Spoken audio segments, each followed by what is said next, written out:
The Tale of Peter Rabbit by Beatrix Potter. Once upon a time, there were 4 little rabbits, and their names were Flopsy, Mopsy, Cottontail, and Peter. They lived with their mother in a sandbank underneath the root of a very big fir tree. "Now, my dears," said old Mrs. Rabbit one morning, "you may go into the fields or down the lane, but don't go into Mr. McGregor's garden. Your father had an accident there. He was put in a pie by Mrs. McGregor. Now, run along and don't get into any mischief. I am going out." Then old Mrs. Rabbit took a basket and her umbrella and went through the wood to the baker's. She bought a loaf of brown bread and 5 currant buns. Flopsy, Mopsy, and Cottontail, who were good little bunnies, went down the lane to gather blackberries. But Peter, who was very naughty, ran straight away to Mr. McGregor's garden and squeezed under the gate. First, he ate some lettuces and some French beans, and then he ate some radishes. And then, feeling rather sick, he went to look for some parsley. But round the end of a cucumber frame, whom should he meet but Mr. McGregor? Mr. McGregor was on his hands and knees planting out young cabbages, but he jumped up and ran after Peter, waving a rake and calling out, "Stop, thief!" Peter was most dreadfully frightened. He rushed all over the garden, for he had forgotten the way back to the gate. He lost one of his shoes among the cabbages, and the other shoe amongst the potatoes. After losing them, he ran on 4 legs and went faster, so that I think he might have got away altogether if he had not unfortunately run into a gooseberry net and got caught by the large buttons on his jacket. It was a blue jacket with brass buttons, quite new. Peter gave himself up for lost and shed big tears. But his sobs were overheard by some friendly sparrows, who flew to greet him in great excitement and implored him to exert himself. Mr. McGregor came up with a sieve, which he intended to pop upon the top of Peter. But Peter wriggled out just in time, leaving his jacket behind him, and rushed into the tool shed and jumped into a can. It would have been a beautiful thing to hide in if it had not had so much water in it. Mr. McGregor was quite sure that Peter was somewhere in the tool shed, perhaps hidden underneath a flower pot. He began to turn them over carefully, looking under each.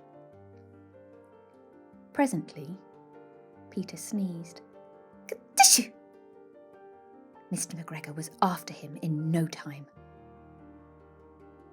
and tried to put his foot upon Peter, who jumped out of a window, upsetting 3 plants. The window was too small for Mr. McGregor, and he was tired of running after Peter. He went back to his work. Peter sat down to rest. He was out of breath and trembling with fright, and he had not the least idea which way to go. Also, he was very damp with sitting in that can. After a time, he began to wander about, going lippity, lippity, not very fast, and looking all round.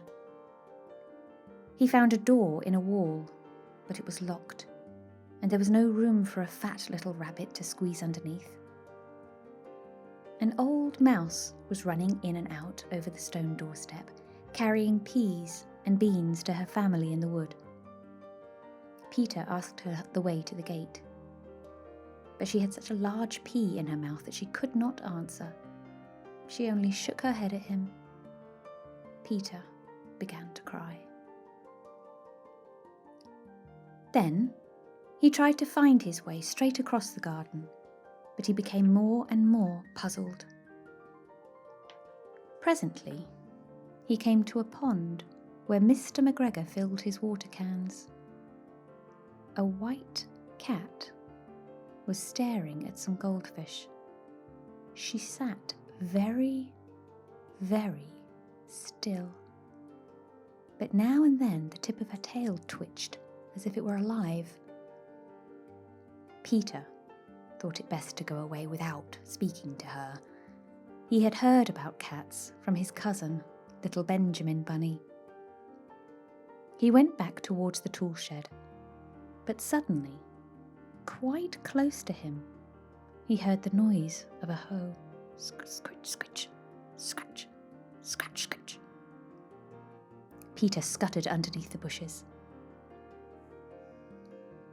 But presently, as nothing happened, he came out and climbed upon a wheelbarrow and peeped over. The first thing he saw was Mr. McGregor hoeing onions. His back was turned towards Peter, and beyond him was the gate. Peter got down very quietly off the wheelbarrow and started running as fast as he could along a straight walk behind some blackcurrant bushes. Mr. McGregor caught sight of him as he rounded the corner, but Peter did not care.